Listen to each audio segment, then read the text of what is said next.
11 Alive News at 11 p.m. starts now.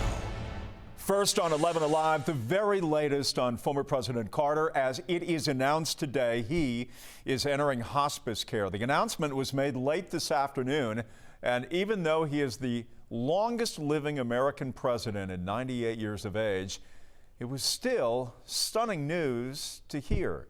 The Carter Center put out a statement saying the former president decided today, quote, to spend his remaining time at his home in Plains with his family and receive hospice care instead of additional medical intervention.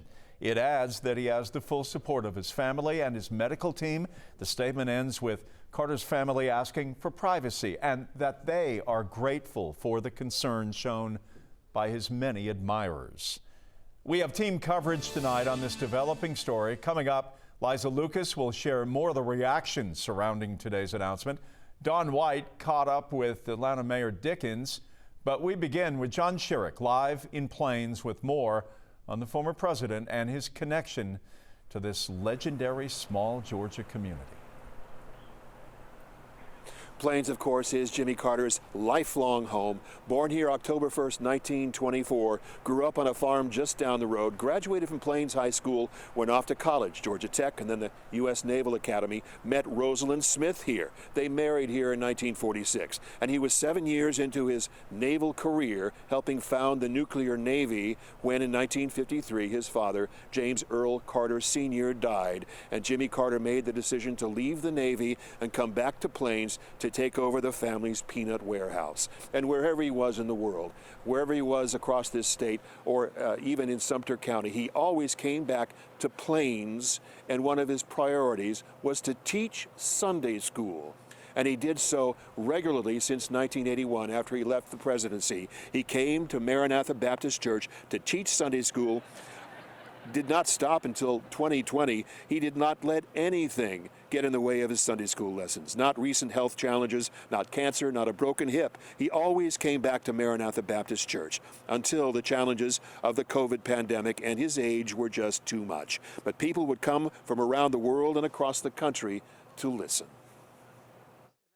How many of you think if you do a good thing for just one other person, it would make America a better country? Is that complicated?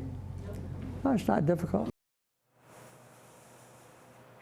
Jimmy Carter sharing his faith in church, as he did so often, everywhere he went, in his own way. And as messages of support come in from around the world for Jimmy Carter and his family now, no one outside his family, it's safe to say, has felt a greater impact and loves Jimmy Carter more than his friends and neighbors here in Plains. Jeff. John, when I first introduced you and I saw you pop up on the screen with that backdrop, I felt a little bit of a lump in my throat. It's one of the most famous shots, live shots in television of the American 20th century in politics. That shot where you're standing right now was so famous for all the networks in the late 70s, all the way into 1980. It's a very symbol of the man in many ways. And it was at this spot where Jimmy Carter returned after leaving the White House January 20th, 1981. He flew straight from Washington here to Plains, and there were hundreds of people here to welcome Jimmy and Rosalind back home. And so it's been he was in tears in gratitude. It's been a very important place for him. And of course, he started the Carter Center in Atlanta in 1982. And when they built the facilities, he and Rosalind had an apartment there in Atlanta where they would live as they went around the world fighting disease, promoting human rights, monitoring elections, consulting with world leaders. But again, Plains was his home. People would see him riding his bicycle throughout Plains. He would run errands, and then just down the street at his home, he would paint. He was a carpenter, he was a poet, he was a writer, a historian, and he consulted world leaders from his home here in Plains. He felt most comfortable here at home. And John, you're about 50 yards away from Brother Billy's gas station, and you think about his role through those Carter years in the White House, and Miss Lillian and his sister Ruth, and it just goes on and on. It is incredibly vivid for those of us who are old enough to follow the Carter presidency at that time and his amazing ascension from Plains. Sometimes people say, what is Plains like, who haven't been there, who are not from the South? If you really want to get a sense of how amazing the United States is and how amazing Jimmy Carter's life has been, spend some time in that area of South Georgia. So much grinding poverty, so much that he has risen toward and through to become the 39th president of the United States, and all the moving parts in his life we will be talking about for days and days and weeks, and certainly for years and years in this country. In recent years, the former president's health has been a concern. In 2015, he revealed that he had melanoma and that skin cancer had spread to his brain. President Carter underwent a new form of cancer treatment, and after 3 weeks of this therapy, there were no signs of the cancer on his brain. At the time, he talked about his own mortality. I didn't go into an attitude of despair or anger or anything like that. I was just completely at ease. As Rosa would testify, I think if you have any doubts about my veracity, but I've just been very grateful for that part of it. So I'm ready for anything. 4 days after that news conference, I was in Plains, and he was at the Marantha Baptist Church and teaching and in splendid humor, and of course his life would go on. President Carter was hospitalized for dehydration on a habitat build in Canada, and then 2 years later he had a fall at his home in Plains just before the habitat build. His face was bruised, but he was soon back at work building a habitat home in Tennessee, in Nashville. And last year, President Carter made 2 appearances of note, both of course in Plains. One was in August to celebrate Rosalind's 95th birthday, and then back in September, the couple came out for the 25th annual Peanut Festival Parade. That vehicle right there is a 1946 Ford Super Deluxe convertible. It was a gift from Tricia Yearwood, who is a Georgia native, and her husband, Garth Brooks, who is a native of Oklahoma. But that same model and year was when they were married, and it was a great sight to see them together on that sunny day in Plains. This evening, local leaders in Atlanta reacting to President Carter going into hospice care. Just hours ago, 11 Alive's Dawn White spoke one-on-one with Mayor Dickens. And what did he have to say tonight? There's so much affection for President Carter and what he has meant to our country, but particularly our city and our state. And that's what the mayor said. He talked about not only his impact on the nation, but Georgia and Atlanta as well.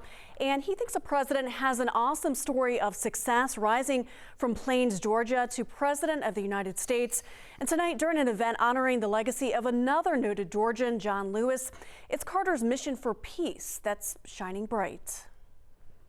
We, want to bid him grace and peace through this difficult time as he's in hospice, and we love on him, love on the Carter family and all that they have done for humanity across the globe. President Jimmy Carter is on the minds of many city and state leaders, including Atlanta Mayor Andre Dickens. He's our president. He's from Georgia, and so a Southern president, one that always kept the people first, kept God in his heart. Dickens says what Carter did after his presidency is just as important, creating the Carter Center and awareness for peace and diplomacy.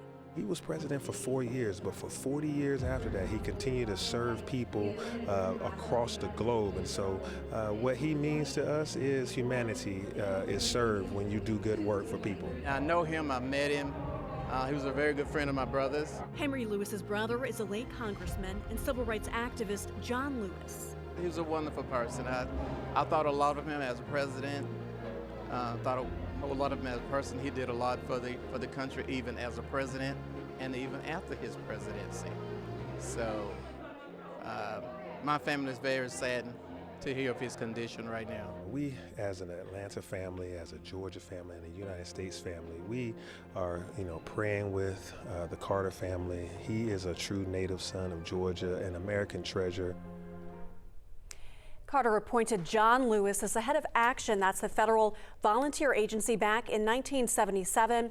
Henry Lewis says he will never forget meeting the president in the White House, especially his gentle and laid-back demeanor. I think everybody's got a story. I have so many stories about, at Braves games and seen at Hawks games, and before we did the broadcast of the Falcons Super Bowl game in Miami in 1999, he was in there with us, and he was just so accommodating and so knowledgeable about sports and so passionate about it. I mean, live here long enough, and in all probability, you've had some kind of interaction with President Carter and Mrs. Carter, And whether it's at Everybody's Pizza, at Emory, or at Manuel's off North Mr. Highland. Lewis talked about his gentle nature and how that was so similar to his brother, how they had a lot in common with their personalities. Yeah, I just think a lot of us are reflective tonight. It is the end of an era as it goes. Dawn, thank you. The reaction to this news has been pouring in all afternoon and all evening. With more reaction, here is 11 Alive's Liza Lucas. We've been watching as an overwhelming love for the former president and an appreciation for his life of service has been all over social media. Following the news he will start hospice care. Senator Jason Carter sharing some insight from the family, writing online that he saw both of his grandparents yesterday.